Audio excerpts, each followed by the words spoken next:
안녕하세요. 네, 순환의 책방입니다. 오늘은 옛 선인들의 삶에 대한 통찰을 통해 지금 이 시대를 사는 우리가 정말 잘 살고 있는지를 한번 되돌아보는 시간을 가져볼까 합니다. 오늘 소개해드릴 책은 다산의 마지막 습관이란 책인데요. 정약용은 여러 관직을 지냈던 선조들의 후광과 일찍이 성균관에 들어가 뛰어난 능력으로 정조의 총애를 받아 훗날 젊은 나이에 형조 참의의 자리까지 오른, 요즘으로 치면 금수저의 엄친아였죠. 하지만 그 당시 뿌리 깊은 당파 싸움과 다산에 대한 원한, 질투로 인해 정씨 일가가 몰락하게 됩니다.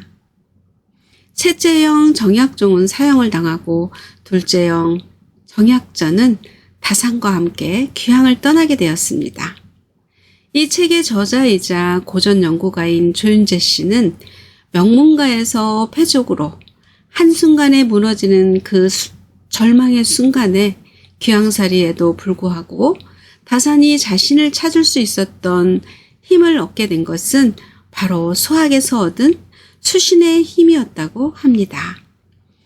소학은 성리학의 집대성자인 주자와 그의 제자 유청지가 만든 책으로 교육, 인간의 길, 수양, 고대의 도, 아름다운 말, 선행의 6편으로 구성되어 있는데요.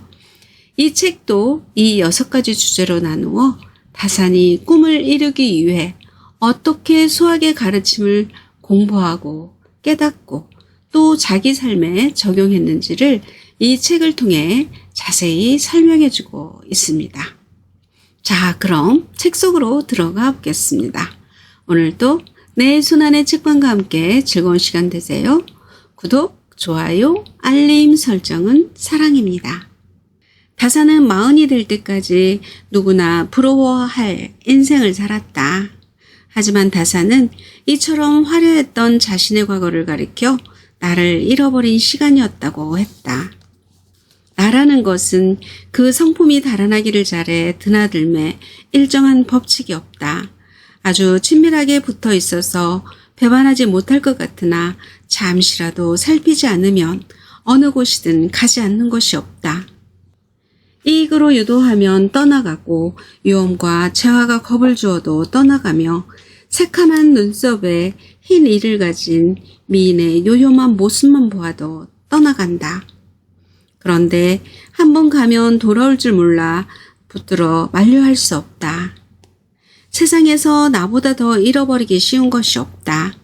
어찌 실과 끈으로 매고 빗장과 자물쇠로 잠가서 지키지 않는가.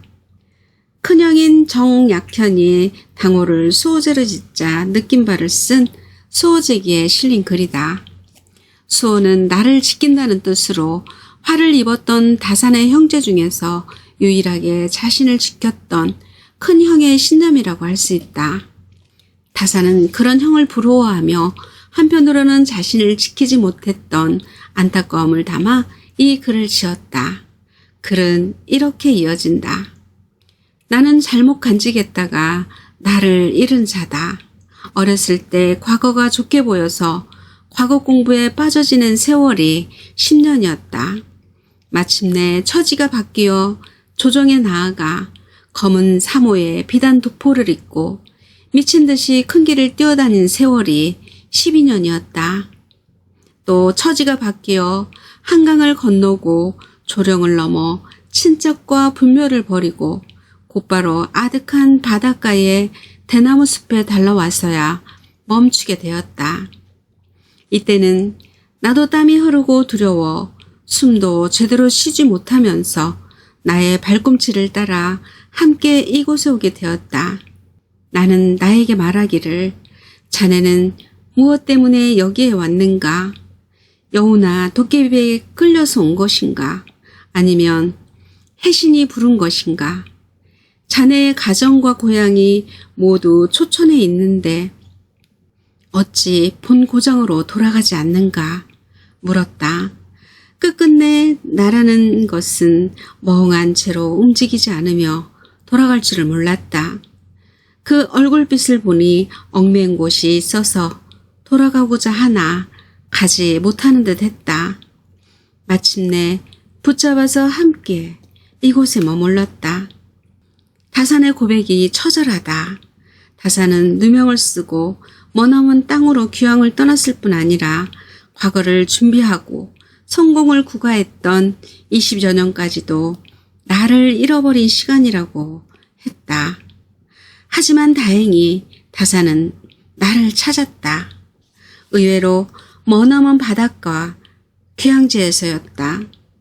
그의 삶에서 가장 길고 큰 비극의 시간이었지만 다산은 그곳에서 잃어버린 나를 찾았다. 최악의 절망에서 삶을 포기할 수도 있었던 극단적인 고난의 시간에서 다산이 자신을 찾을 수 있었던 힘은 무엇일까? 무엇이 잃어버린 나를 찾게 했을까?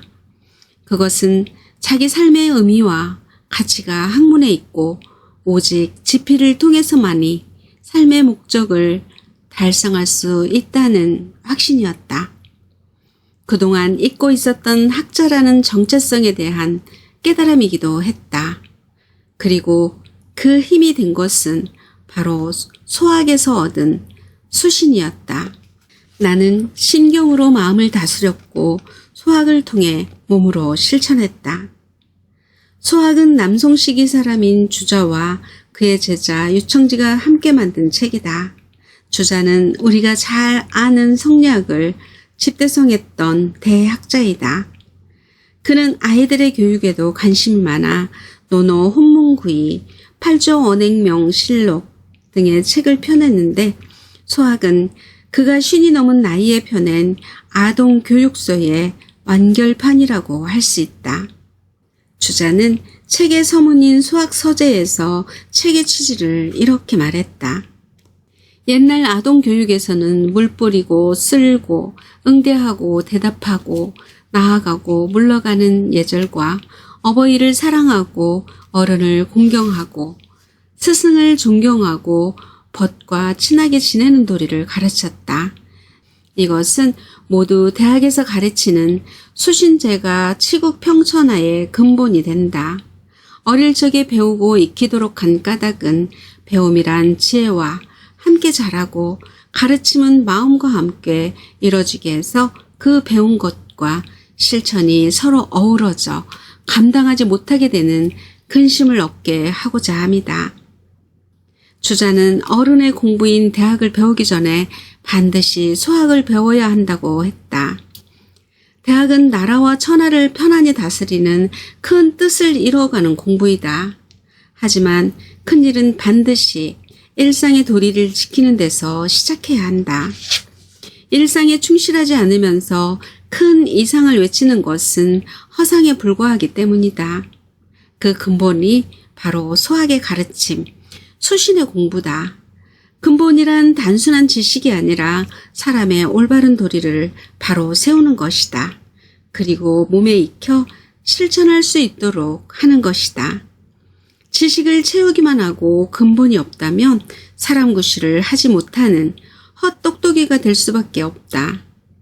축적한 지식 또한 실천할 수 없는 반쪽짜리 지식이 될 뿐이다. 다산도 아이들의 교육에 많은 힘을 기울였다. 소학의 주에서에서 잘못된 것과 부족한 것을 보완해 수학 보존을 썼고 당시 어린이 교육이 천자문에만 치우친 폐해를 바로잡고자 소학 주관을 쓰기도 했다. 하지만 다산이 소학에 집중한 데는 또 하나 남다른 이유가 있었다. 그는 소학을 통해 귀향이라는 추악의 상황에서도 스스로를 바로 세우고 큰 일을 이룰 수 있게 하는 수신을 깨달았다. 다산은 귀향지에서 쓴 심경밀엄의 머리글에서 이렇게 말했다. 독실하게 실천한 방법을 찾아보니 오직 소학과 심경만에 특출하게 빼어났다. 진실로 이 두 책에 침잠해 힘써 행하되 소학으로 외면을 다스리고 심경으로 내면을 다스린다면 현인의 길에 이르지 않을까. 일상에 중독되지 않고 내가 매일 성장한다는 것. 인생을 살다 보면 누구라도 뜻하지 않은 고난을 만날 때가 있다. 스스로 초래한 것도 있지만 다른 사람에 의해 혹은 환경 때문에 전혀 뜻하지 않게 맞닥뜨릴 때도 없지 않다. 예측할 수도 없고 통제하기도 어려운 재해도 뜻하지 않은 순간에 찾아온다. 누구나 이런 힘든 상황이 닥치면 마음의 고통을 겪고 마음이 흔들리게 된다. 이때 마음을 바르게 잡을 수 있으면 고난을 이겨낼 수 있고 끝내 마음을 잡지 못하면 휩쓸려 무너진다. 다산 또한 귀향지에서 힘든 과정을 겪어야 했다. 하지만 다산은 고난을 맞아 마음을 다스리는데 그치지 않고 한 단계 더 나아갔다. 바로 고난을 기회로 삼은 것이다. 그 힘이 된 것이 근본을 바로 세우는 수신이었다. 다산은 고난을 통해 마음이 흔들릴 때마다 몸을 바로 세우고 자신이 해야 할 일, 이루고자 하는 일에 집중할 수 있다면 스스로 무너지는 일은 없다는 것을 깨달았다. 수신을 행하는 사람은 고난이 닥쳤을 때 그 의미에 대해 깊이 성찰한다. 맹자는 하늘이 장차 그에게 큰 사명을 내리려 할 때는 하고자 하는 일을 어긋나게 함으로써 그가 더 큰 일을 할 수 있도록 한다라고 고난의 의미를 설파했다. 다산은 몸소 그것을 증명했다. 전혀 겪어보지 못했던 인생 초유의 최악의 고난에서 다산은 그 의미를 성찰하며 자신을 바로 세웠다. 끝을 모르는 고통의 시간에서 포기와 절망이 아닌 희망과 소명을 붙잡은 것이다. 고난을 통해 잃어버렸던 자신의 정체성을 찾는 것도 수신의 힘이다. 사람들은 평온한 일상에 안주하며 자신이 가졌던 꿈과 이상을 잊고 산다. 큰 성공을 구가할 때도 마찬가지다. 성공에 미혹되고 취해서 자신의 본 모습을 잃어버린다. 다산은 인생에서 가장 빛났던 순간에 자신을 잃어버렸다고 했다. 다산은 뒤늦게나마 그것을 깨달았지만 우리 대부분은 평생 자신을 잃어버린 줄도 모르고 지낸다. 어린 시절부터 지녔던 꿈, 하고 싶었던 일, 내가 설정한 삶의 의미와 가치가 나를 이루는 정체성이 된다. 일상은 비범하지 않은 경험들을 반복해서 살아내는 삶의 과정이다.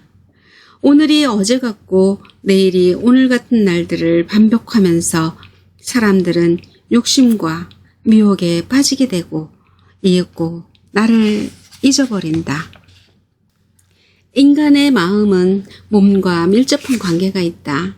마음으로 몸을 다스리지만 반대로 몸을 바로 잡음으로써 마음을 잡을 수도 있다. 일생의 꿈을 품는 것도 중요하지만 그것을 실천하는 것은 또 다른 일이다. 마음을 다잡고 몸을 바로잡는 수신을 이룰 때 꾸준하게 자신의 일을 할 수 있다.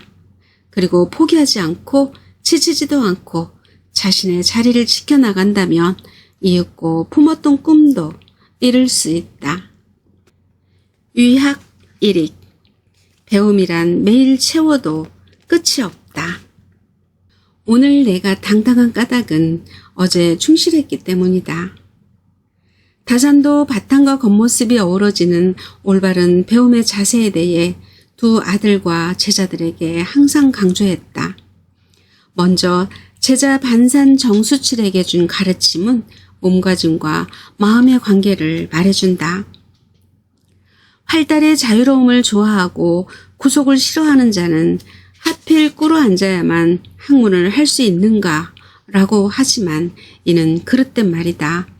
사람은 경건한 태도를 지을 때 그 무릎이 저절로 꿇어지며 꿇어앉은 자세를 풀면 마음의 경건함도 역시 해이해지기 마련이다. 안색을 바르게 하고 말씨를 공손히 하는 것은 꿇어앉지 않고는 이루어지지 않는다.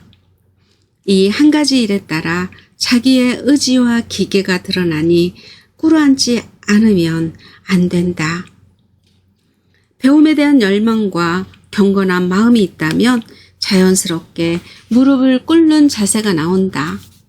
무릎을 꿇어야 바른 자세다라고 강요하는 것이 아니라 마음이 올바르다면 자연히 무릎을 꿇게 되니 그것은 강요에 의한 것도 노력에서 나오는 것도 아니다.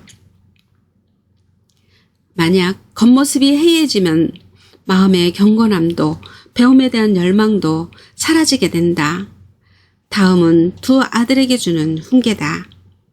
군자는 의관을 바르게 하고 시선을 높이 두며 묵묵히 바로 앉아 공손하기가 마치 흙으로 빚은 사람 같고 말은 도답고도 엄정해야 한다. 이와 같은 뒤에야 능히 무사람을 위험으로 복종시킬 수 있고 명성이 퍼져 마침내 오래도록 멀리까지 이르게 된다. 다산의 이 말도 역시 겉모습의 엄정함을 말하고 있다. 군자의 모습이 꾸며서 된 것이 아닌 것처럼 다산이 두 아들에게 가르친 것도 역시 모습을 꾸미라는 말이 아니다. 스스로의 삶이 곧 배움이며 일상이 곧 배움의 장소라는 것을 아는 사람이 자연스럽게 행하는 모습이다. 다산이 제자와 아들에게 이와 같이 가르침을 내릴 수 있었던 까닭은 자신의 삶이 가르침과 한치의 어긋남이 없었기 때문이다. 복숭아뼈에 3번 구멍이 났다는 과골 삼천의 고사가 바로 그가 가진 당당함의 근본을 말해준다. 흙으로 빚은 것처럼 미동도 하지 않은 채 글을 썼던 엄격함이 있었기에 누구도 다산이 가진 진정성을 부인할 수 없었던 것이다. 내면의 충실함은 엄정한 겉모습이 뒷받침되어야 하듯이 이루고 싶은 큰 꿈이 있다면 하루하루의 충실함이 바탕이 되어야 한다. 일상은 단지 하루만의 모습이 아니라 하루하루를 충실히 쌓아가는 것이다. 이런 모습이 누적되고 쌓이면 감히 상상하기 어려운 결과를 만들 수 있다. 평범한 일상들이 쌓이고 쌓여 비범해졌을 때 우리는 위대하다고 한다. 다산처럼 쓰고 싶다면 다산처럼 살아야 한다. 다산은 문장학을 배우려고 찾아온 이인영이라는 젊은이에게 진정한 배움의 의미와 그 순서에 대해 말해준다. 문장이란 무엇일까? 학식이 안으로 쌓여 그 아름다움과 멋이 겉으로 드러나는 것이다. 기름진 음식을 배불리 먹으면 몸에 윤기가 흐리고 술을 마시면 얼굴에 홍조가 피어나는 것과 다름이 없는데 어찌 갑자기 이럴 수 있겠는가? 중화의 덕으로 마음을 기르고 효의 행실로 성품을 닦아 공경함으로 지니고 성실로 일관하되 변함없이 노력해야 한다. 사서로 몸을 채우고 육경으로 식경을 넓히며 사서로 고금의 변화에 통달해야 한다. 사서와 육경 그리고 역사서를 공부하는 것은 지식의 근본을 세우는 일이다. 그리고 얻은 배움을 삶에서 실천함으로써 진정한 자신의 것을 만들 수 있다. 그것을 바탕으로 과거를 보고 나라를 위해 일하는 사람이 된다면 배움의 가치를 구현하는 것이다. 문장은 바로 이러한 바탕 위에서 자연스럽게 드러날 때 그 의미와 가치를 지닐 수 있다. 가벼운 잔재주나 기교에 의지한다면 그 문장의 깊이도 없을 뿐더러 진정한 가치를 갖지 못한다.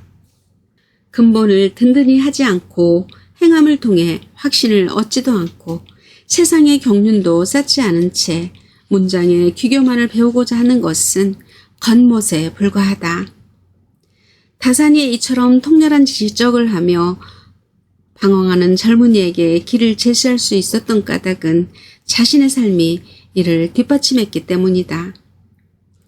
다산은 평생을 두고 경전을 공부했던 유학의 전문가이자 어릴 때부터 많은 시와 문장을 남긴 대문장가이기도 했다. 명륜, 자승자강, 예의란 타인이 아닌 스스로를 이겨내는 자세다.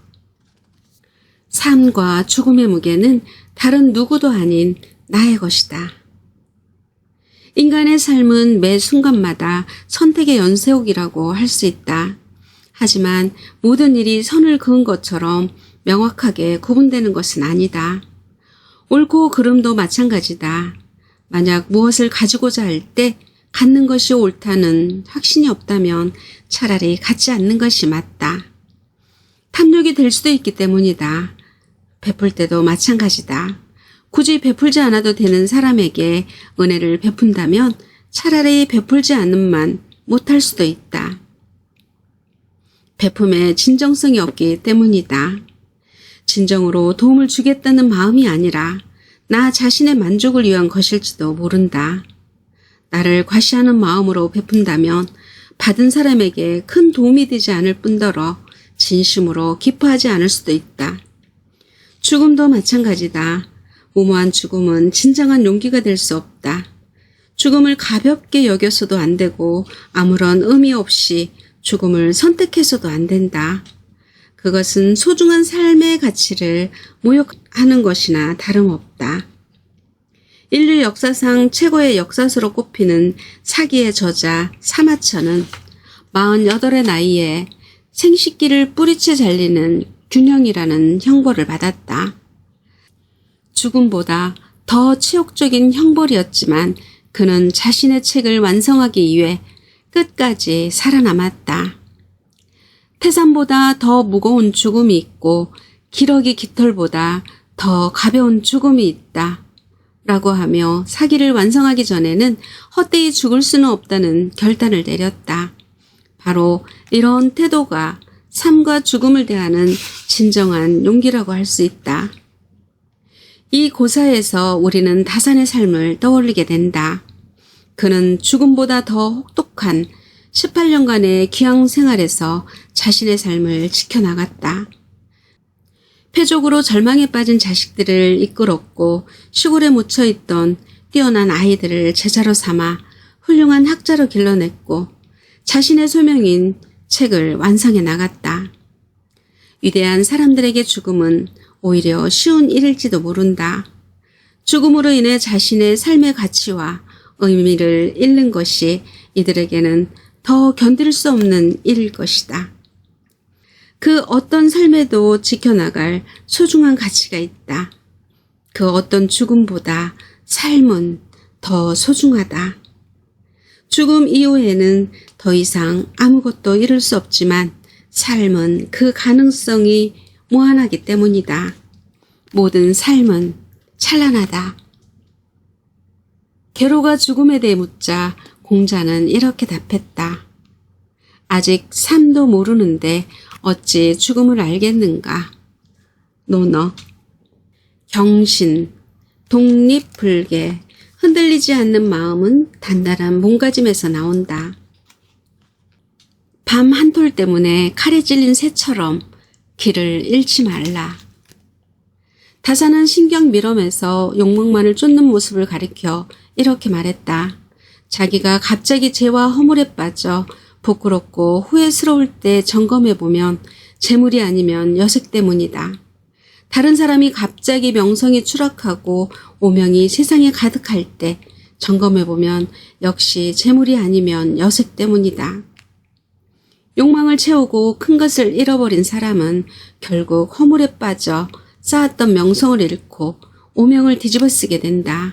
하지만 이익과 욕망의 유혹은 너무 강하다. 그리고 오늘날은 이익과 욕망을 적극적으로 추구하지 않고는 살아남기 힘들기도 하다. 단지 염두에 둘 것은 본성을 잃어버리지 않는 것이다.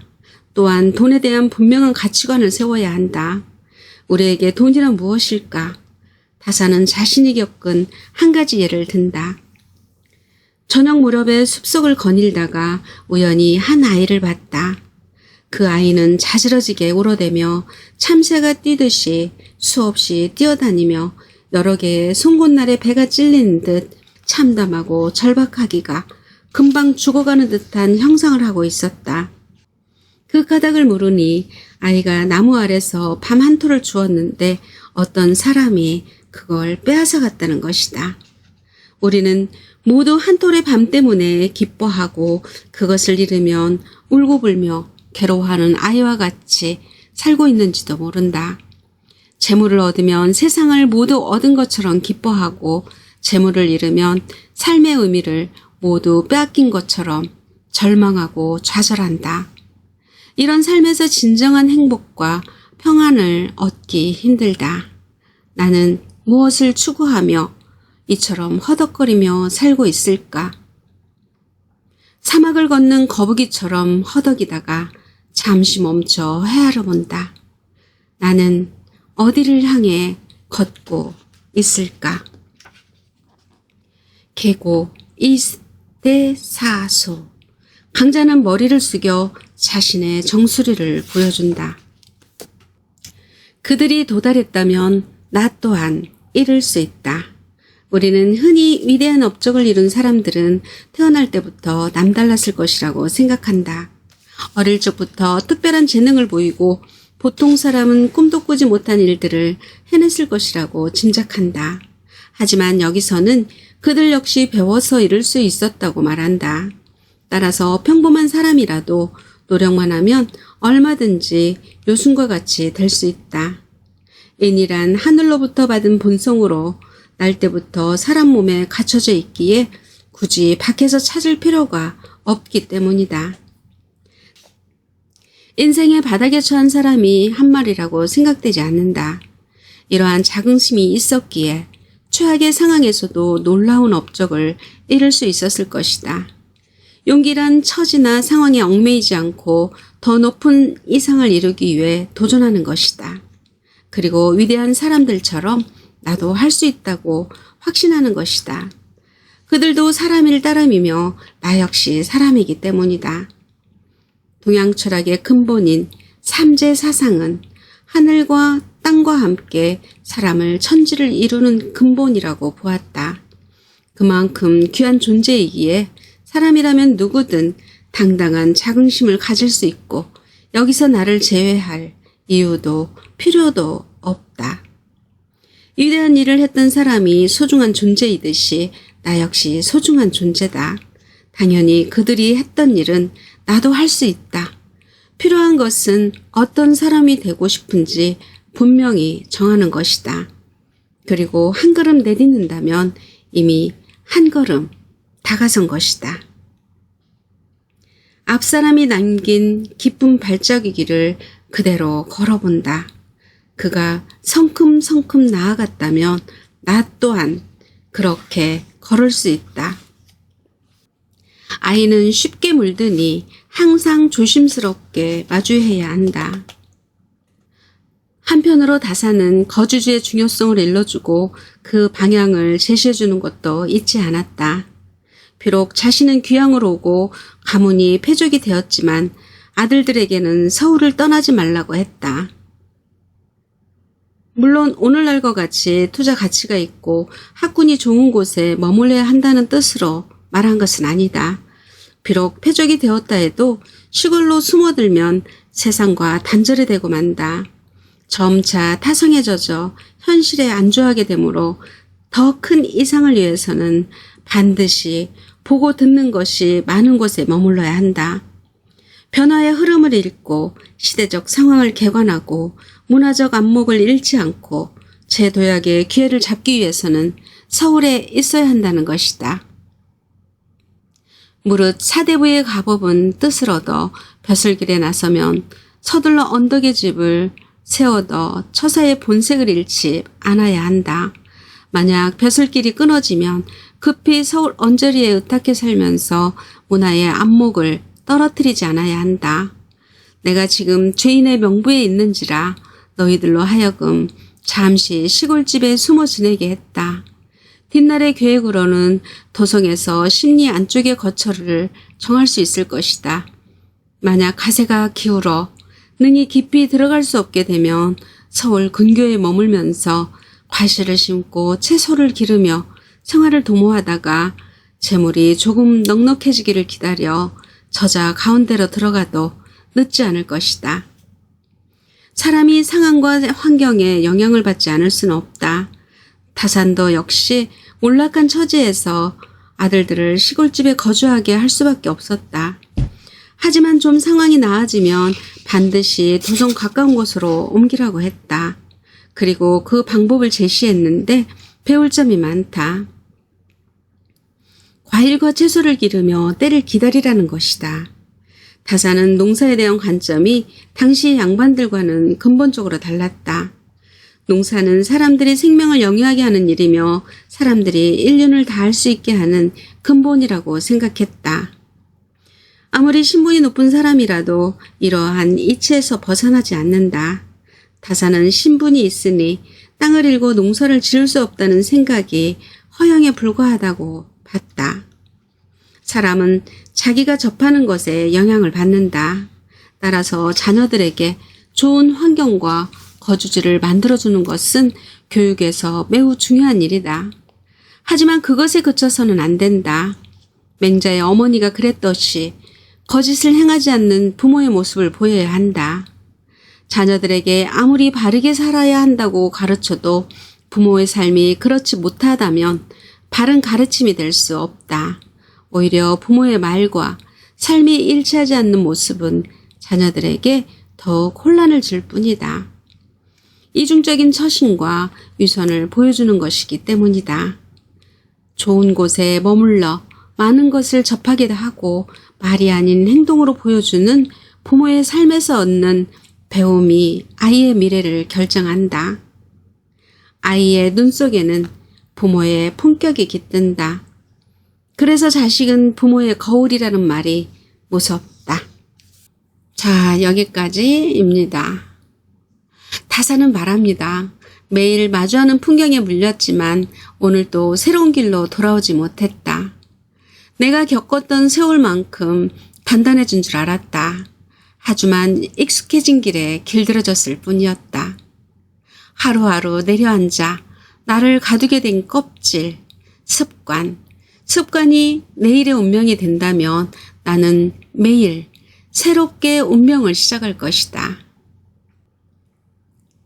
정약욕은 공부의 정점에서 60년간 쌓은 성취를 모두 내려놓았다. 그렇게 나를 모두 비우고 새로운 습관을 채우기 시작했다. 타산이 선택한 생의 마지막 습관. 매일 기본으로 돌아가라. 지금까지 내 손안의 책방이었습니다. 오늘도 채널 고정해주신 지음님 꽃길만 걸으세요. 감사합니다.